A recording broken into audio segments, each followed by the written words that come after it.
Warning, this is a review for Equestria Girls Rainbow Rocks. This is rainbow powered.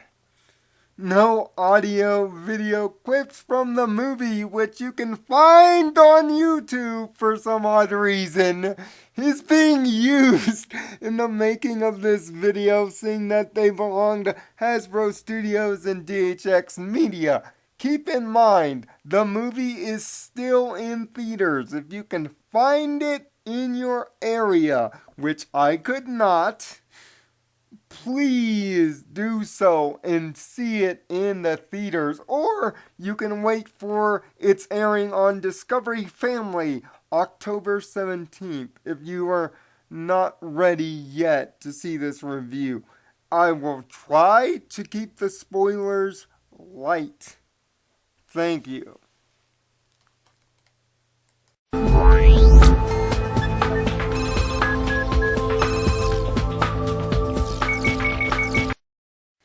Welcome to the new generation of the new 26 that we have entitled Rainbow Powered.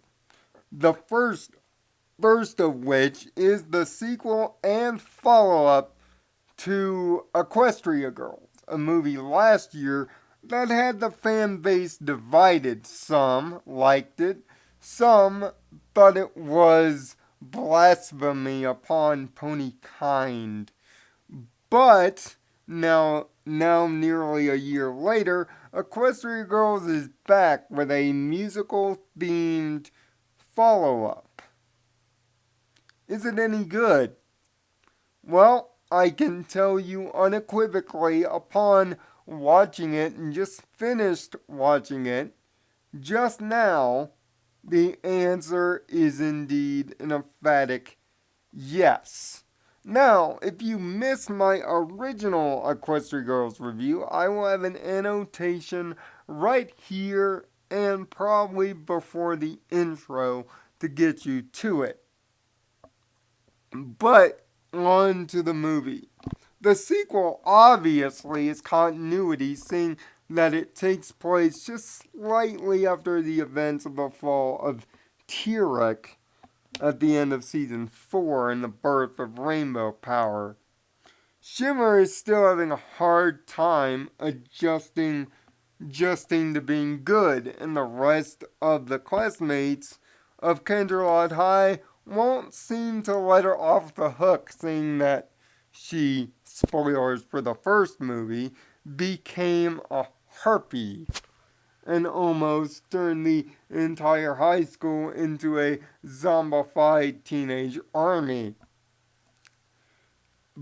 But it seems that not only her and not only the school was being affected by the reverberations of last year's events.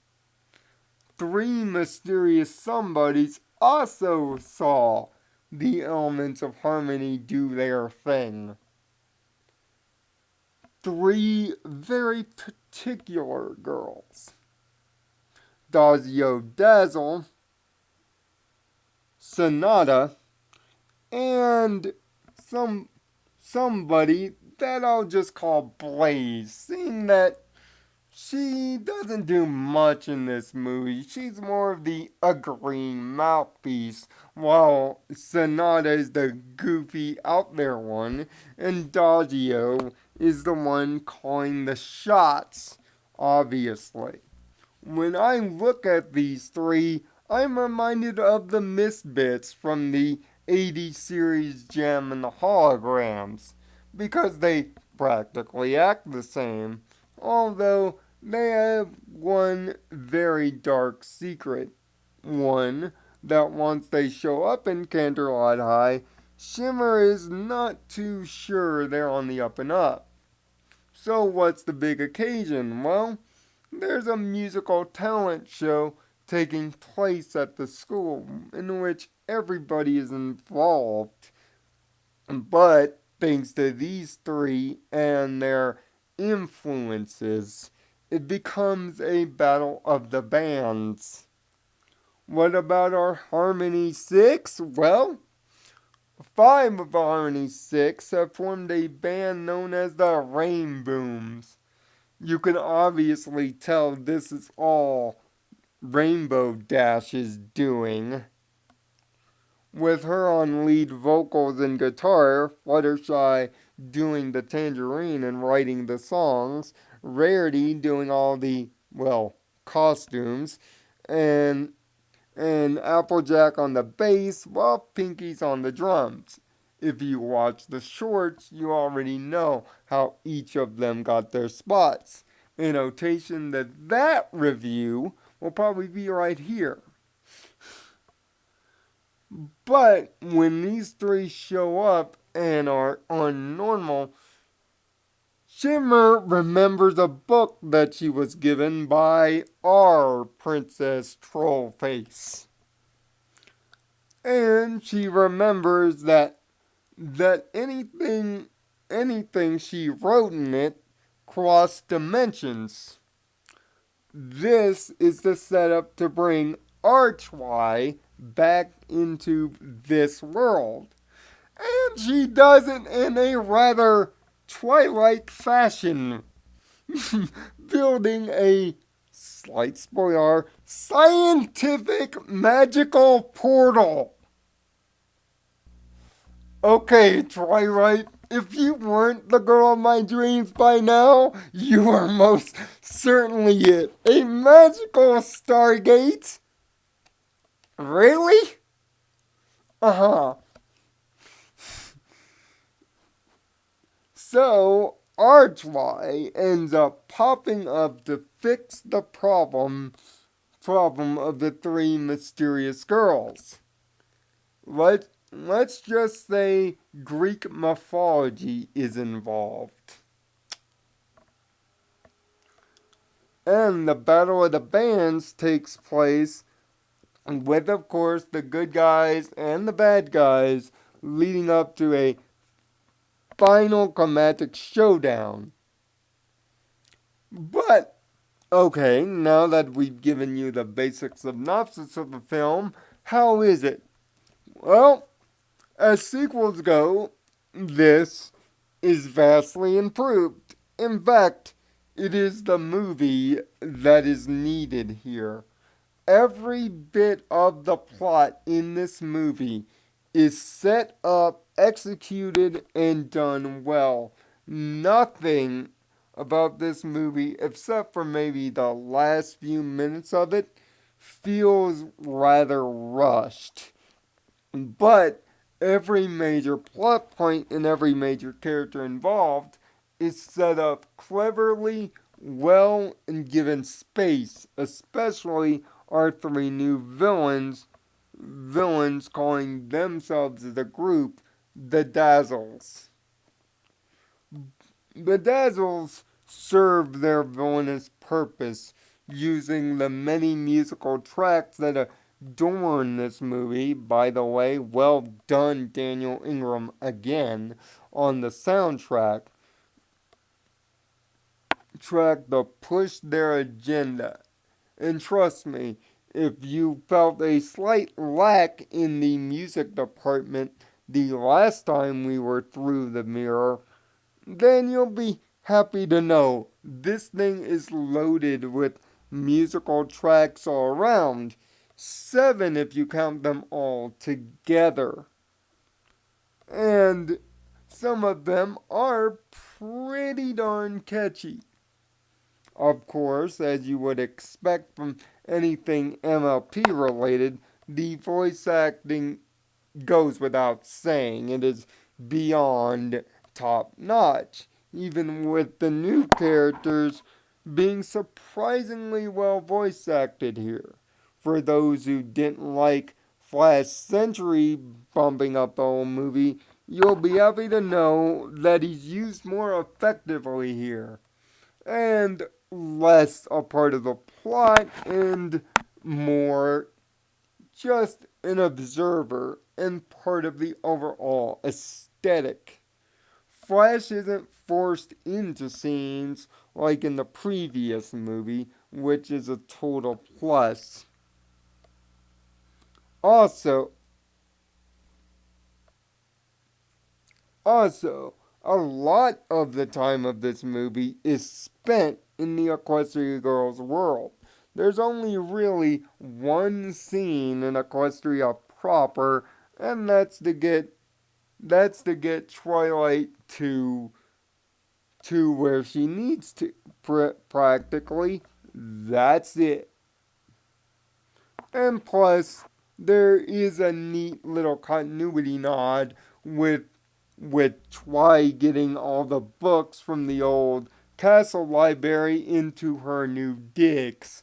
So obviously, our bookworm is still our bookworm.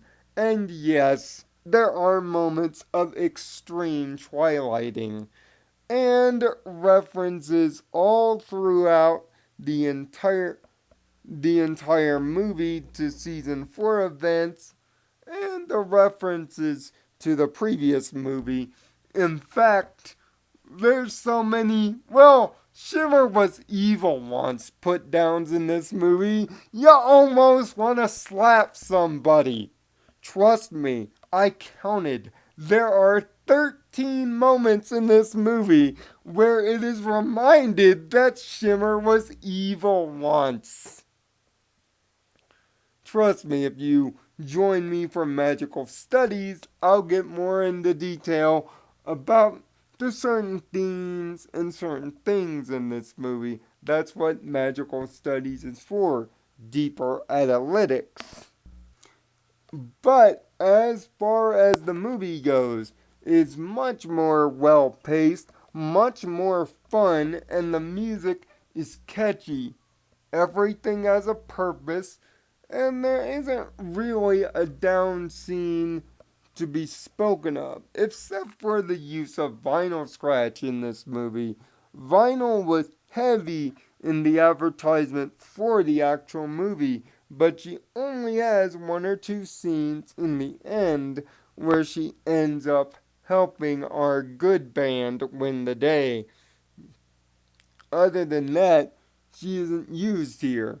And the use of old school pony nods are used cleverly here and not deliberately set up, which is refreshing. The the animation of course is better, and the use of CGI magic effects comes off really, really well. And also, if you are going to see the movie, there is a scene at the very end of it that changes the entire continuity of the world. And trust me, it's something we've all wondered in the fandom. So, how did we grade this movie? Well, I grade it 5 harmony stars out of 6. It's a more musical movie with more catchable and catchy tracks. The villains serve their purpose, although they're a reference to another Hasbro property. They serve their purpose very, very well, especially the leader of the Dazzles, Dazio, who is very manipulative and very clever and very focused in her schemes. And focus is the main reason this movie succeeds. It's focused, driven, knows what it needs to be, and gets there without having to jump through a million hoops. Although the last third of it may be rushed, it is most certainly worth your time. Whether you love the first one or not, the second one seemingly redeems it. And as for Shimmer in this movie, well, you can kind of say that this is a very strong Shimmer movie. And it most certainly is. Shimmer's personality is more fleshed out. Her reasonings, her likes and dislikes, and even her worries about being part of the group. And it shows that the events of the first movie, and it looks like going forward, the events into the next chapter in this subset series did indeed stick. Shimmer has become a very likable character, and that's something I couldn't say a year ago. So, bravo to the writing staff for making Shimmer one of my favorite non-Harmony ponies. As as far as the deeper analysis goes, you'll have to tune in into the first episode of Magical Studies. But beware, Magical Studies is spoiler heavy. So, if you haven't seen the movie yet, do so in the next day or so. And then join me for Magical Studies when we break down what the movie did good, what the movie did bad, and the hidden themes, morals, and lessons we can find when we allow the rainbow to rock. This has been the first rainbow powered review. Thanks for watching. You know who I am by now. Find peace in your own nirvana. What did you think of Rainbow Rocks? Leave a comment down at the bottom if you've seen it, and make sure to stay tuned for Magical Studies on Rainbow Rocks, the analytical video where we break everything down. And hopefully, once my two other fellow equestrians watch the movie, we'll have a friendship table for you sometime this week. Make sure to sub for more new 26 Rainbow Powered coming soon.